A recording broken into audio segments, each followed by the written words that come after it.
Programme میں آپ کو خوش آمدید کہتے ہیں. میں اسد اللہ خان ہوں. کل ایک بہت بڑا دن ہے افغانستان کے حوالے سے, افغان طالبان کے حوالے سے. ایک معاہدہ ہونے جا رہا ہے افغانستان اور افغان طالبان اور امریکہ کے مابین.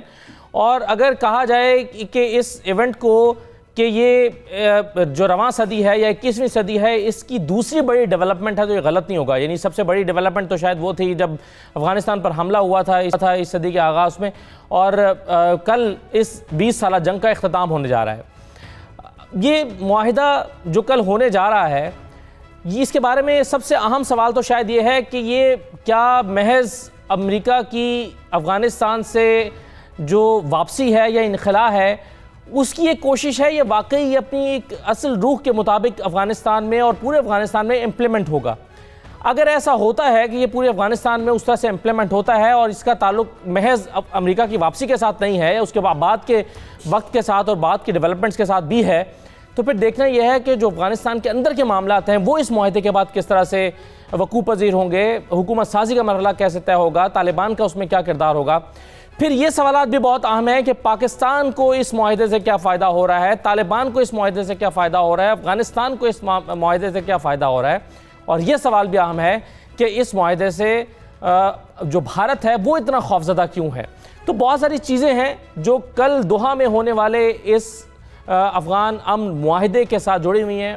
شاہ محمود قریشی صاحب وہاں پر پہنچ گئے ہیں, بہت ہوپ فل ہیں, بہت اچھی امیدیں, دنیا بھر کا میڈیا وہاں پر جمع ہو چکا ہے, بہت اچھی امیدیں اس کے ساتھ باندھی جا رہی ہیں, اور ٹرمپ خود اس پر دستخط کرنا چاہتے ہیں, اور ظاہر ہے وہ اپنے آئندہ انتخابات جو ہیں اس کو بھی دیکھ رہے ہیں اور اس معاہدے کی روشنی میں وہ اس سے اپنے انتخابات میں فائدہ اٹھانا چاہتے ہیں. تو اس کے بہت سارے پہلو ہیں جس پر ہم بات کریں گے, اور ان موضوعات پر بات کرنے کے بڑا خاص پینل آج ہمارے ساتھ موجود ہیں. میرے ساتھ اوریہ مقبول جان صاحب ہیں. اوریہ صاحب آپ کو خوش آمدید کہتے ہیں. ہمارے ساتھ رحیم اللہ یوسف زئی صاحب موجود ہیں. رحیم اللہ صاحب آپ کو بھی خوش آمدید. رستم شاہ محمد صاحب ہمارے ساتھ موجود ہیں, اور ارشاد احمد عارف صاحب. تمام مہمانوں کو میں خوش آمدید کہتا ہوں. اوریہ صاحب, سب سے پہلے یہ بتائیے کہ آپ اس معاہدے کو کتنا اہم سمجھتے ہیں.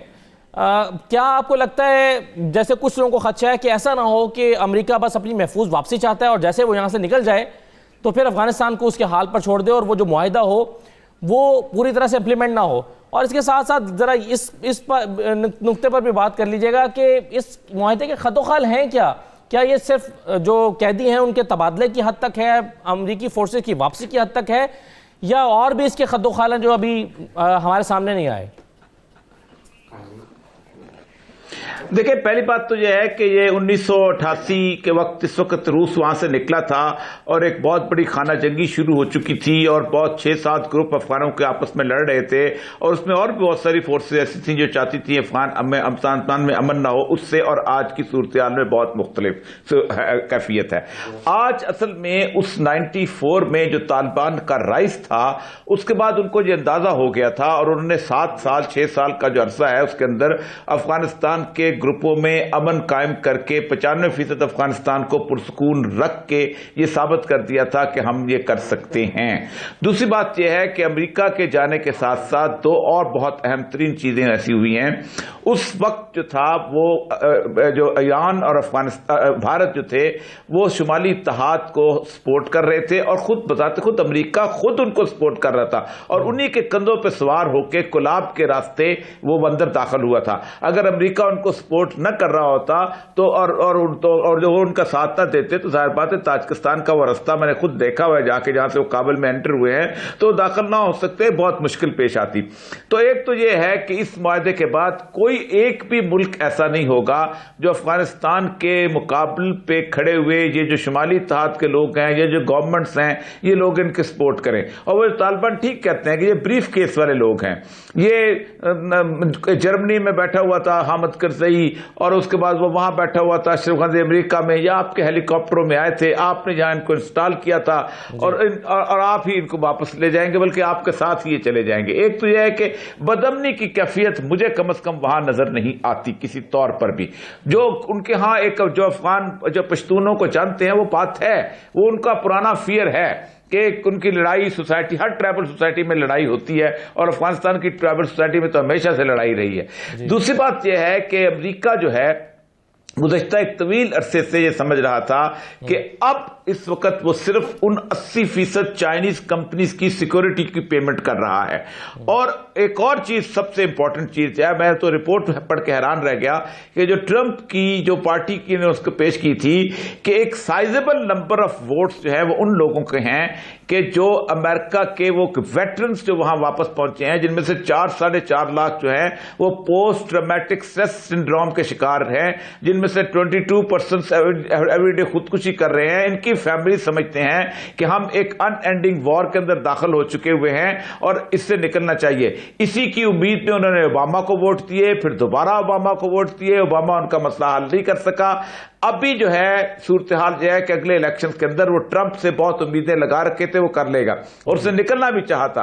اس وقت کوئی اور راستہ نہیں. وہ ویتنام والی کیفیت ہے کہ اگر ویتنام سے وہ جو نہ نکلتا نکسن, تو اس وقت صورتحال یہ تھی کہ امریکہ کے اندر کسی بندے کو اس نعرے کے علاوہ جیت نہیں مل سکتی تھی کہ امریکہ سے نکلو.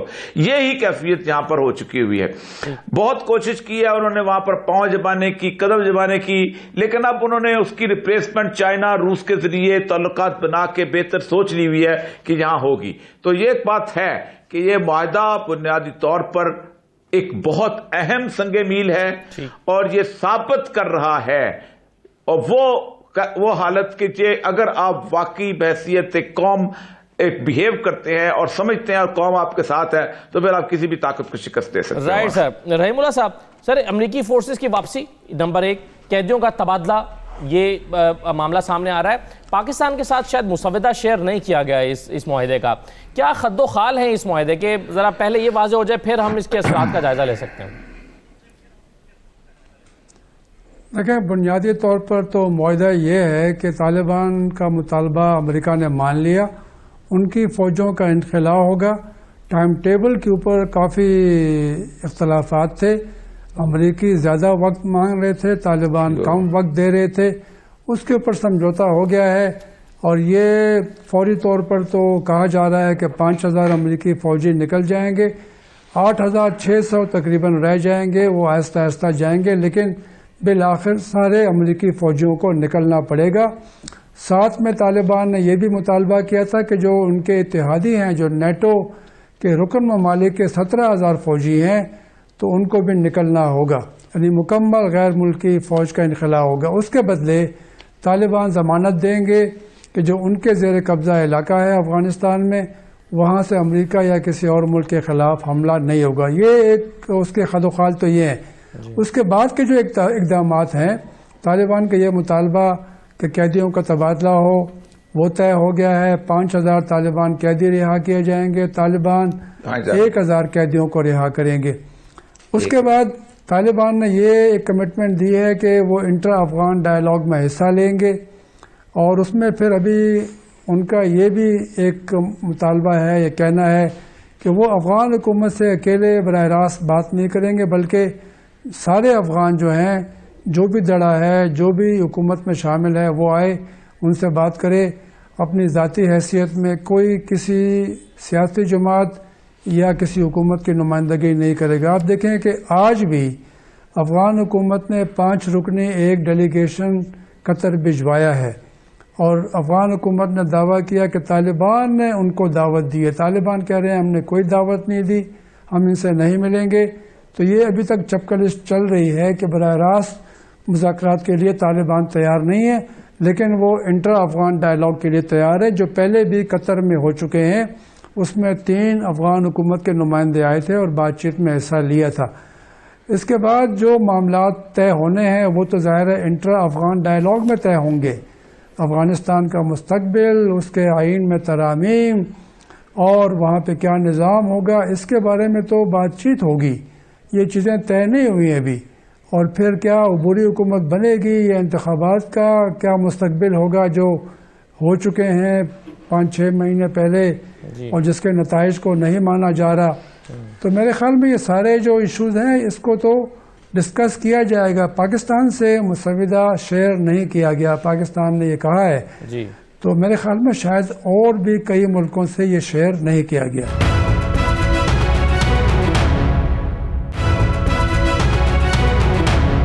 یہ جو اب انٹرا افغان ڈائلاگ ہے اس میں رستم شاہ محمد صاحب مسئلہ یہ ہے کہ اب ایک تو 27 تاریخ کو ہونی تھی سیریمنی وہاں پر روڈ ٹیکنگ اشرف غنی صاحب کی، وہ پھر 9 مارچ تک کے لیے ملتوی کی گئی ہے، لیکن اگر یہ معاہدہ ہوتا ہے اور اس میں انٹرا افغان ڈائلاگ جو ہے وہاں پر جا کے معاملات کو طے ہونا ہے، تو اس کا مطلب یہ ہے کہ پھر تو اس کے بعد حکومت سازی کے معاملات طے پائیں گے نا۔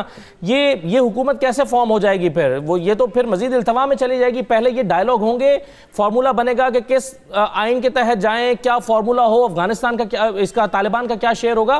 تو آپ کو یہ 9 تاریخ کو یہ اشرف غنی صاحب کی حکومت بنتی ہوئی نظر آتی ہے؟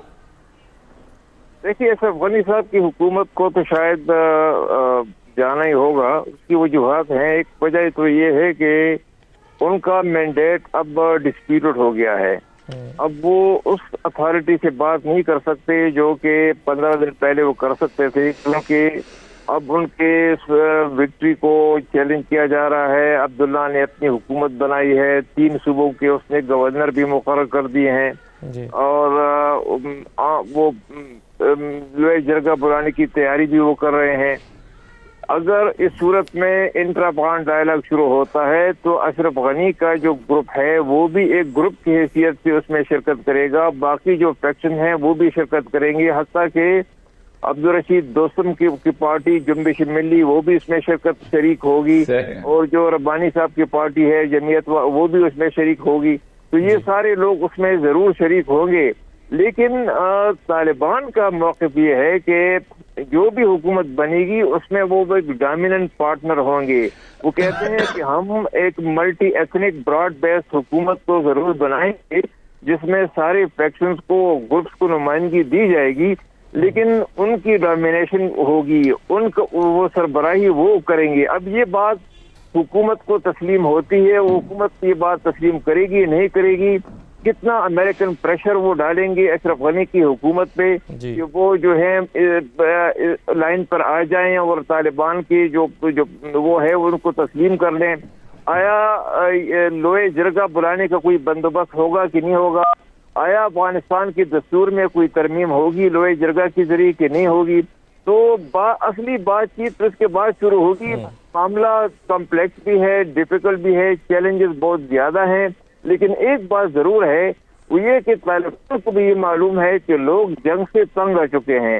لوگ چاہتے ہیں کہ ہر قیمت پہ جو بھی ہو کوئی ایسا فیکشن گروپ آ جائے کہ جو امن ڈیلیور کر سکے، اور جو ریجنل کنٹریز ہیں جس میں چائنا، روس اور ایران بھی شامل ہیں، وہ بھی کہتے ہیں کہ کوئی ایسی حکومت آ جائے تو داعش کو بھی ختم کرے اور ترکستان اسلامک موومنٹ کو بھی ختم کرے تاکہ ان کی سرحدیں جو ہیں وہ بھی محفوظ ہوں۔ یہی وجہ ہے کہ یہ 3 ممالک طالبان کے ساتھ اب قریبی تعلقات رکھے ہوئے ہیں، تو طالبان کی پوزیشن اس طرح سے اور بھی ذرا بہت اچھی ہو جاتی ہے، کیونکہ ریجن ممالک بھی چاہتے ہیں کہ ایسی حکومت ہو جس میں طالبان ہو تاکہ وہ جو انسرجنسی ہے اس کو ختم کیا جا سکے۔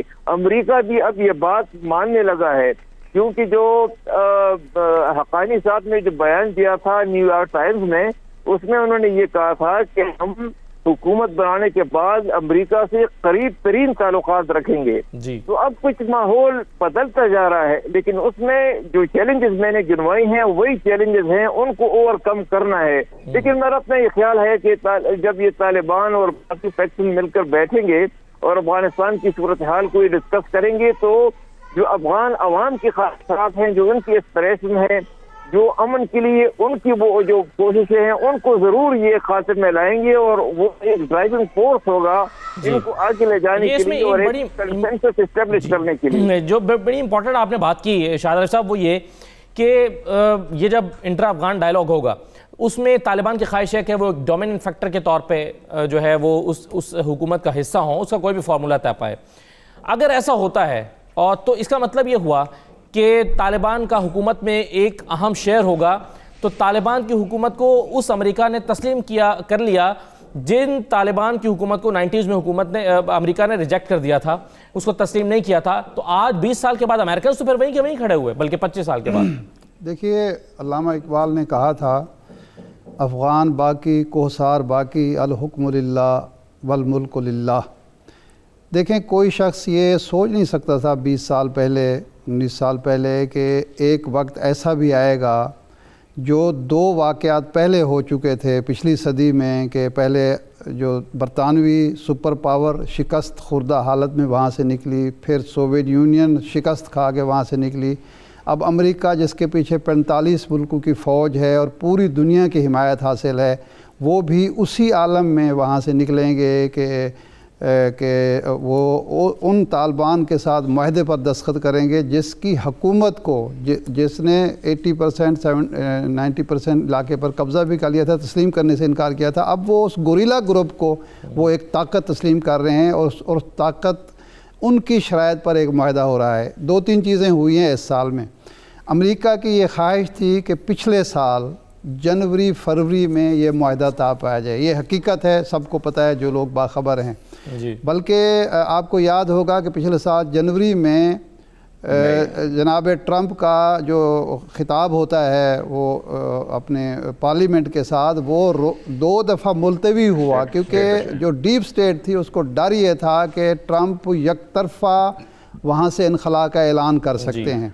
پھر پاکستان سے، یہ میں بھیک کا لفظ استعمال کر رہا ہوں، بھیک مانگی گئی، جس کو کہا جاتا تھا کہ جی یہ دہشت گردی کا گڑھ ہے، اور یہ بھیک مانگی گئی کہ ہمیں 15 دن کا، کم از کم 15 دن کا سیز فائر لے کر دیں طالبان سے، تاکہ ہم نیٹو کو منہ دکھا سکیں، ورنہ نیٹو کہے گا کہ آپ نے معاہدہ کر لیا اور ہم سے پوچھا نہیں، اور کس بیس پر کہ آپ سیز فائر بھی نہیں کرا سکے، ہمارے فوجیوں کو خطرے میں ڈال دیا۔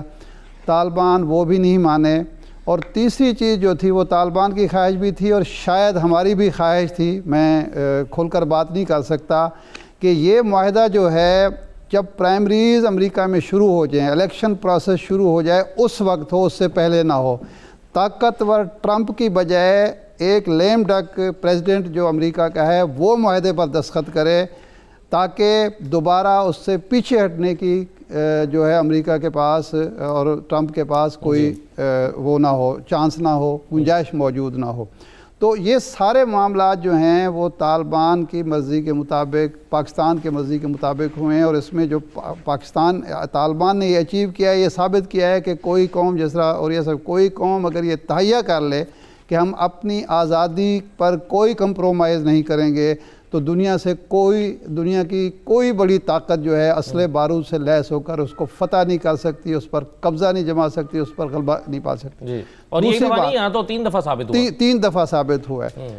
دوسری بات جو ہے وہ یہ تھا کہ جو امریکہ نے ایک مصنوعی ماحول پیدا کیا تھا، وہاں ایک بھارت کو کردار دے دیا گیا تھا، اس خطے میں بھی وہ کردار دینا چاہتا ہے۔ بھارت اب ایلیمنیٹ ہو چکا ہے، اس پروسیس میں وہ شریک نہیں ہے۔ جی، میں شاہ صاحب یہ ذرا چاہ رہا تھا کہ اگلے حصے میں نا ذرا بھارت اور پاکستان کو کیا فائدہ ہوگا، اور بھارت کو کیوں خوفزدہ ہے، اس پر ذرا الگ سے بات کریں اور تفصیل سے گفتگو کر لیں۔ ایک بریک میں لے لوں، پہلے ایک مفت بریک لیتے ہیں اور پھر دیکھتے ہیں کہ افغانستان میں جو امن معاہدہ ہے اس سے پاکستان کو کیا فوائد حاصل ہوں گے، اور ساتھ ساتھ بھارت اتنا خوفزدہ کیوں ہے اس امن کے قائم ہو جانے سے۔ ایک مختصر بریک کے بعد واپس آتے ہیں۔